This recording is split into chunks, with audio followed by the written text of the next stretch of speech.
बड़े बड़े पार्टियों से संपर्क किया, लेकिन संजोगवश टिकट नहीं गोपालगंज मिल पाया। लोकसभा चुनाव में तो टिकट की आस पूरी नहीं होने के कारण डॉक्टर सुनील कुमार रंजन निर्दलीय ही चुनावी मैदान में कूद पड़े हैं। इस दौरान उन्होंने सोमवार को शहर के अंबेडकर चौक स्थित बाबा भीमराव अंबेडकर के प्रतिमा पर माल्यार्पण कर चुनाव लड़ने का शंखनाद कर दिया है। वहीं उन्होंने जनता से अपील किया है कि एक बार जनता मुझे सेवा का मौका दे ताकि जनता की सेवा निष्ठा से कर सकूं। वहीं माल्यार्पण के बाद डॉक्टर सुनील कुमार रंजन ने जनसंपर्क अभियान भी शुरू कर दिया है। दरअसल लोकसभा चुनाव की रणभेरी बच चुकी है और नेताओं की गतिविधियां भी तेज हो गई है। को मीडिया ग्रुप के सभी लोगों को धन्यवाद और जनता को भी धन्यवाद। काफ़ी प्रयास के बाद मैं बड़े बड़े पार्टियों से संपर्क किया, लेकिन संजोगवश टिकट नहीं मिल पाया।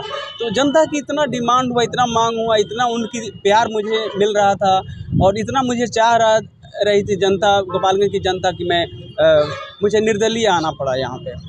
टिकट नहीं मिलना कारण क्या है? उस कारण का मेंशन करना मुझे नहीं लगता, विगत बातों को छोड़ देना चाहिए। अभी मैं जनता का प्यार इतना है मेरे साथ कि मैं निर्दलीय भी मैं काफ़ी आगे निकल जाऊंगा। क्या लगता है इस चुनावी मैदान में जहां बड़े बड़े पार्टी के नेता चुनावी मैदान में खड़े हैं, उस पर पार पाएंगे?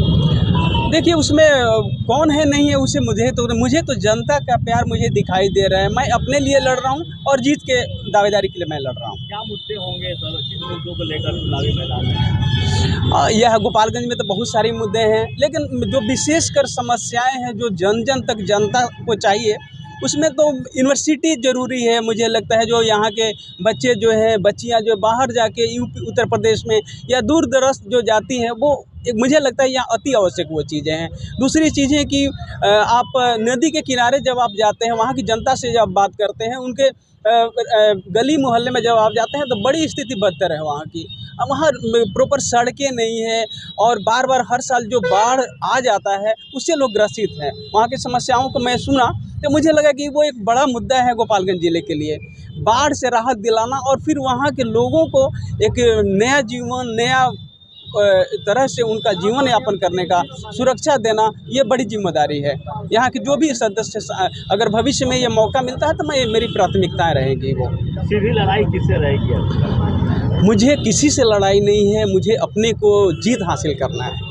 मेरी लड़ाई किसी से नहीं। क्या लगता है कितना का आंकड़ा पार करेंगे? ये तो जनता का प्यार। 4 लाख जीत का आंकड़ा पार करेंगे। बस मुझे एक नए सांसद के रूप में देखें और नए जोश के साथ मुझे यहाँ पे मतलब जीत दर्ज कराएं, और ताकि मैं आप लोगों के साथ कंधे में कंधे और साथ साथ मिलकर रहूं। आपकी समस्याओं को मैं दिन प्रतिदिन निगरानी करूं और उसका निदान करूं। सर, ऐसा भी देखा जाता है कि कई ऐसे नेता जो हैं कई वादे करते हैं, लेकिन चुनाव के बाद जीतने के बाद सभी वादे भूल जाते हैं। देखिए, ऐसा क्या, प्रोफेशन वाइज तो मैं डॉक्टर हूँ। आप देखिए, विगत मैं 17 साल से यही कर रहा हूँ और मुझे नहीं लगता है जनता मुझे नेगलेक्ट करेगी। मैं बिल्कुल वादे पे रहूँगा। जनता के बीच घूम रहे हैं, क्या रिस्पॉन्स? बड़ी अच्छा रिस्पॉन्स है। मैंने कहा, पहली बार कहा कि जनता के प्यार के चलते ही मैं निर्दलीय से आ रहा हूँ यहाँ पे। इतनी जनता का मांग है, इतना डिमांड है, इतना प्यार मुझे मिल रहा है। लोग मुझे इतने चाहत से फ़ोन कर रहे हैं कि मैं आ रहा हूँ निर्दलीय। क्या आगे की प्रोग्राम है? बस अभी मैं अपने रेसिडेंस से निकलने के बाद मंदिर का दर्शन किया, शिव भगवान का मंदिर का दर्शन किया। फिर मैं यहाँ बाबा साहब के मूर्ति पर माल्यार्पण किया।